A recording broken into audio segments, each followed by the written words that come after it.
What's going on, fellas? I wanted to share with you my $300 shop fan.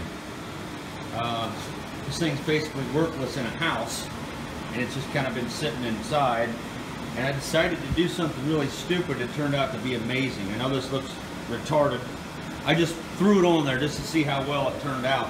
And essentially, what I'm doing is standing here in a 90-degree garage, working at a computer interface, and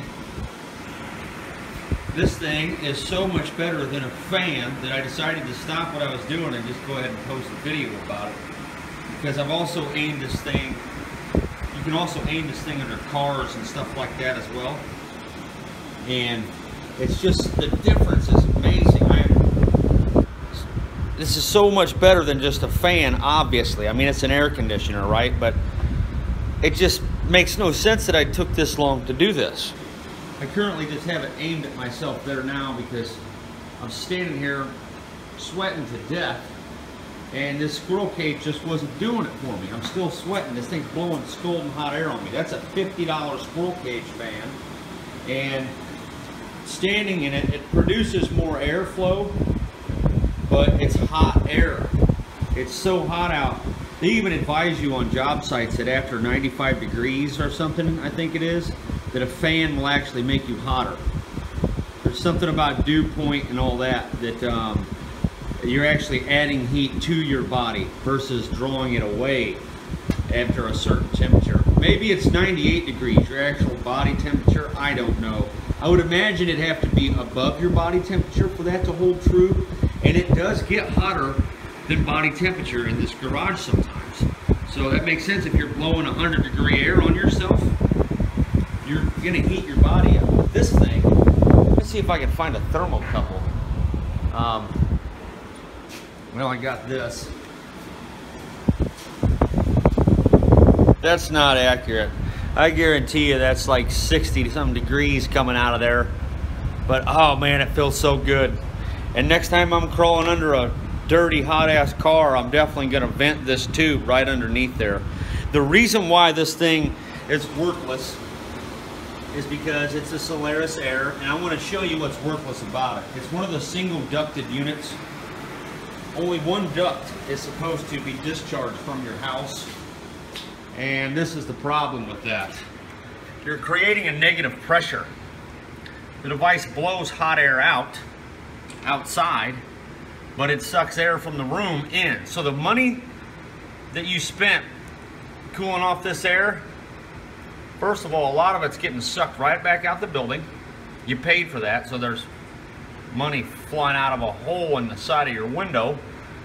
And second, you were drawing dirty, nappy, hot attic air into every nook and cranny, every vent leak in the house, and you were dragging stinking, damp, humid crawl space air through every light socket, under every stove, under every refrigerator.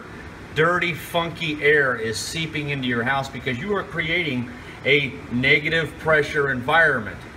Like, you could be 14.5 psi's outside and you're 14.1 inside.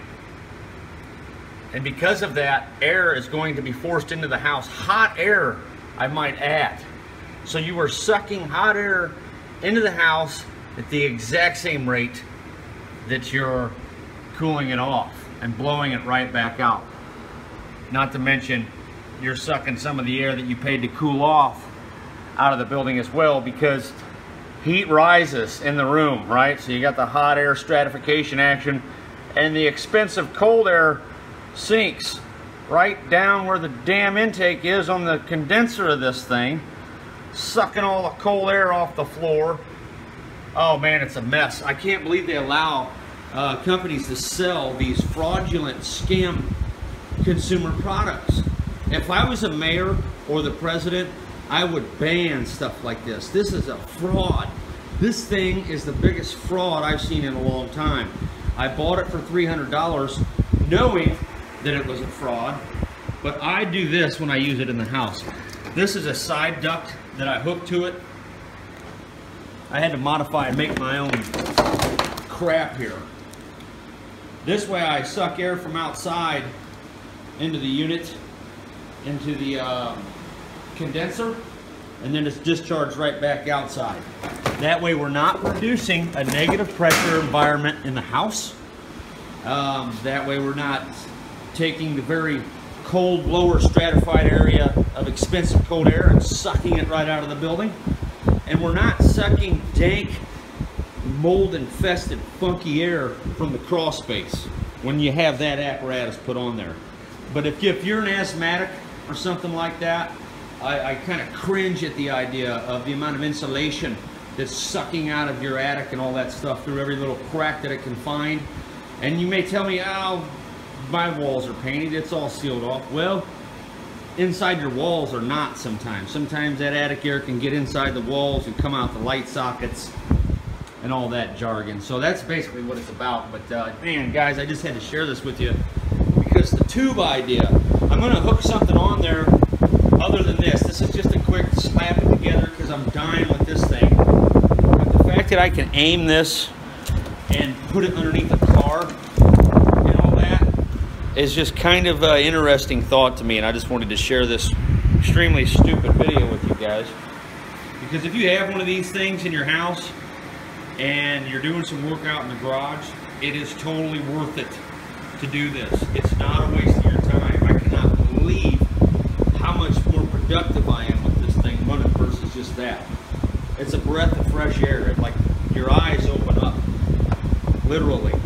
So just wanted to show you guys my new $300 fraudulent consumer product fan. I guess I should call this a shop fan.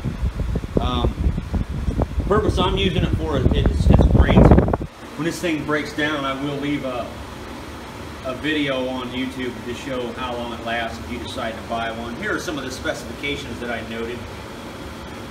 That's just a bunch of scribbling I did on here to tell me what this thing does. You get like a 16-degree temperature drop in the air, but man, does it feel good. You can get more than that if you have water in the evaporator. That's what all that writing's about. I just wrote that on there in the heat of the moment so I wouldn't forget. I didn't have anything to write on. So there you have it, man. If you've got one of these, you've got to try it. And if you don't, and you're forced to work outside and you're a mechanic, I highly suggest you throw one of these things together. I'm telling you, it's worth it. You could be leaning into a car engine with this thing blowing on you versus that. I highly recommend it, guys. Maybe you could find a used one of these or something and just retrofit it. It does blow some really hot air out the back, but I don't care. The benefits of this right here are just way worth it. So just had to share that with you. And I know what you're thinking. If you knew it was a fraudulent product, why did you buy it? Well, the device that has the double ducted system, like this right here, that has an intake and a discharge for your window, costs an additional $100. So they're onto it. They know what's up. They ain't stupid.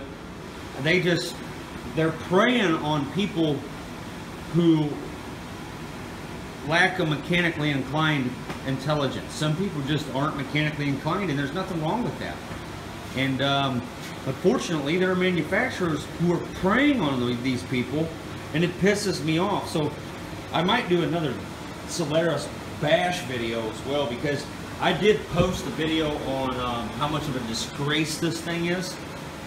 Not just to be mean or to get views, but to save people from buying this thing. But now, I'm kind of thinking I'm glad that I did for this purpose alone. Can't believe I waited this long to try this. If you don't have this pipe on here, guys, I want to add, it's not the same. The original vent system does have vanes, but the air is diffused. Too much diffusion takes place in mixing when it's blowing out of them blades, and it just isn't the same as having this tube on here. And as I said, next time I work on a car under blazing heat, this thing's going to be aimed under the damn car for sure. So, all right, I'm out of here. I'm shutting up. I just thought that was really kind of a neat build, even though I wouldn't quite call this a build. It's an experiment, man, and it worked out awesome. So I'm posting it. I don't care. You could fancy this up, no problem. So I'm down. I might actually put like a string right here and an anchor point right here. Some kind of like on a boat where you pull the line and you wrap it a few times and then it just stays. If anyone knows what that thing on a boat is called, it's the thing where you wrap the rope. They have a special way where they do this quick wrap. They're really fast at it. It's awesome, and they tie off. If you know what that's called, leave the comment down below for me if you would. I'm out here, fellas. I'm shutting up.